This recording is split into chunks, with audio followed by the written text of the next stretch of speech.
மது போதையில் வீட்டிற்கு வந்த கூலி தொழிலாளி தலைக்கேறிய போதையில் மனைவியையும் மருமகளையும் வாய்க்கு வந்தபடி பேசி அடாவடி.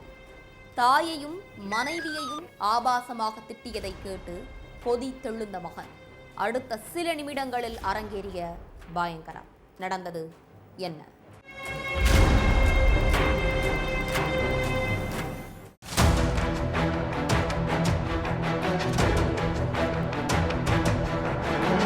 இரவு தூங்க போகும்போது அமைதியா இருந்த பக்கத்து வீட்டுல காலையில ஒரே சத்தமா கேட்டு இருக்கு.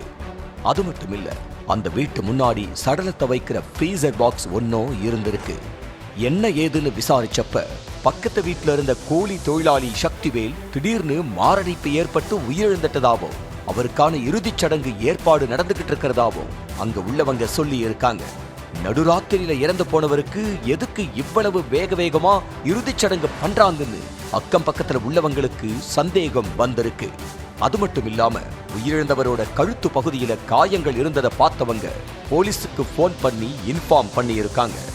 அடுத்து கொஞ்ச நேரத்திலேயே சம்பவ இடத்துக்கு வந்த போலீஸ் அங்க இருந்தவங்க கிட்ட சக்திவேல் எப்படி உயிரிழந்தாருன்னு விசாரிக்க ஆரம்பிச்சாங்க. அப்ப அவரோட மகனும் சக்திவேலோட மனைவியும் போலீஸ்காரங்களோட கேள்விகளுக்கு பதில் சொல்ல முடியாம திணறி இருக்காங்க.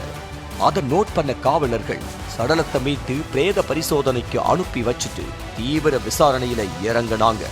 அதுலதான் நைட்டோடு நைட்டா நடந்த அந்த கொடூர சம்பவம் வெட்ட வெளிச்சத்திற்கு வந்துச்சு. தருமபுரி நல்லம்பள்ளியில் உள்ள ஊத்துப்பள்ளம் கிராமத்தைச் சேர்ந்தவர் சக்திவேல். கூலி தொழிலாளியான இவருக்கு குடிப்பழக்கம் இருந்திருக்கு.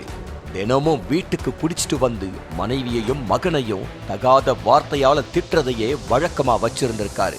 இதுக்கிடையில மகன் திருப்பதிக்கும் அவரோட சொந்தக்கார பொண்ணுக்கும் கல்யாணமாகி இருக்கு. அதுவரைக்கும் மனைவியும் மகனையும் மட்டும் தகாத வார்த்தையால பேசி திட்டிக்கிட்டு இருந்தவரு மருமகளையும் சேர்த்து அவதூறா பேசியிருக்காரு சக்திவேல். குடிச்சிட்டு வந்தா பேசாம போய் படுங்க, வீட்டுல உள்ள பொம்பளைங்களை தப்பா பேசுறது நல்லா இல்லைன்னு தந்தை சக்திவேல மகன் திருப்பதி பல முறை எச்சரிச்சிருக்காரு. ஆனா அது காதுல வாங்காத சக்திவேல் தினமும் போதையில வீட்டுக்கு வந்து அழிச்சாட்டியம் பண்ணிக்கிட்டே இருந்திருக்காரு. ஒரு கட்டத்துல தன்னோட மனைவியையும் மருமகளையும் பல ஆண்களோட சேர்த்து வச்சு தப்பா பேசி சக்திவேல் எல்லை மீறி போயிருக்காரு. உங்க மனைவியை பத்தி அநாகரிகமா பேசுறதே ரொம்ப தப்பு. இந்த லட்சணத்துல என்னோட மனைவியை பத்தி வேற வாய்க்கு வந்தபடி பேசுறீங்க, இதெல்லாம் வேண்டாம், நிறுத்திக்கோங்க அப்படின்னு திருப்பதி சக்திவேல் கிட்ட கோபமா சொல்லி இருக்காரு. ஆனா அப்பவும் அடங்காத சக்திவேல் தொடர்ந்து வீட்டுல உள்ள பொம்பளைங்களை பத்தி கண்டபடி பேசிக்கிட்டே இருந்திருக்காரு.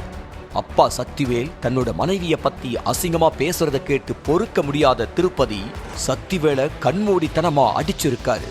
அதுல சுருண்டு விழுந்த சக்திவேலுவை வீட்டில இருந்த கட்டையை எடுத்து வயிற்றுலையும் கழுத்துலையும் சரமாரியா தாக்கி இருக்காரு. இந்த கொடூர தாக்குதல்ல சக்திவேலுக்கு காதுல இருந்து ரத்தம் வழிஞ்சி சம்பவ இடத்திலேயே துடிதுடிச்சு உயிரிழந்துட்டாரு. ஆத்திரத்துல தந்தைய கொன்னுட்டோமேன்னு பதறி போன திருப்பதி இந்த கொலைய மறைக்க திட்டம் போட்டிருக்காரு. மகன் போலீஸ்ல சிக்கிடக்கூடாது அப்படிங்கிறதுக்காக திருப்பதி போட்ட பிளானுக்கு தாயும் உடந்தையா இருந்திருக்காங்க.